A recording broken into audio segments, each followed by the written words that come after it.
Hello mga ka-parts, mga ka-viewers, welcome back to my YouTube channel. So ngayon guys, ang i-share natin sa inyo ay tungkol sa brake pads ng iyong sasakyan, which is ang topic natin ngayon guys ay tungkol sa FZ Cruiser na Toyota, no? Ang kanyang year model is 2009 pataas. Okay, so mga katanungan dyan guys, ano ba ang part number ng brake pad sa harapan niya? Ano ba ang part number sa brake pad sa likuran niya guys? Kasi puro brake pads yung sa FZ Cruiser guys. So, doon tayo sa brake pad sa harapan. Ang kanyang part number guys is DB14E2 GCT sa Bindix na brand, no? So, then sa likod naman guys, ang kanyang part number ay DB1200 GCT. Okay. So, paano nyo malalaman na palitin na yung brake pad? So, pwede nyo yung silipin sa iyong rim or llanta guys. Pwede kayong gumamit ng flashlight para makikita nyo yung lining niya is manipis na ba or makapal pa. So ipapakita ko sa inyo yung disc pad, no?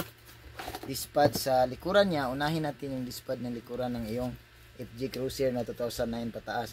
So ganito kakapal guys yung disc pad niya. Ito mula dito hanggang dito, hanggang dito. Makapal siya hanggang dito guys. So kung pagsilip nyo manipis na, parang ganun na lang, muntik na siyang umabot dito sa metal, ito yung time na kailangan palitan mo na yung brake pads. Huwag nyo nang pabuti na umabot dito sa metal na to, kasi mag metal to metal contact na yan, sisirain yung rotor disc mo, which is mahal din yun. Okay, so next guys, papakita ko sa inyo yung brake pads sa kanyang harapan. Ito, so ito yung brake pads ng iyong Toyota FZ Cruiser, no, 2009 pataas. Pwede din to sa Fortuner guys, meron din nagkabit nito. So ang pinag-uusapan natin ngayon ay sa FZ Cruiser. So focus lang tayo sa FZ Cruiser, no, 2009 pataas. So ganito din kakapal yung brake pads niya. May plastic pa kasi guys, so hindi gaano makita yung kapal ng kanyang brake pads. So tanggalin natin yung plastic. Ayan guys, so tinanggal ko na. Ito yung kapal ng brake pads mo or yung lining niya, pinaka-lining niya. Kung pagsilip mo manipis na, mga ganito na lang, oh, kunti lang kulang para umabot dito sa metal. So it's time na magpalit na kayo guys.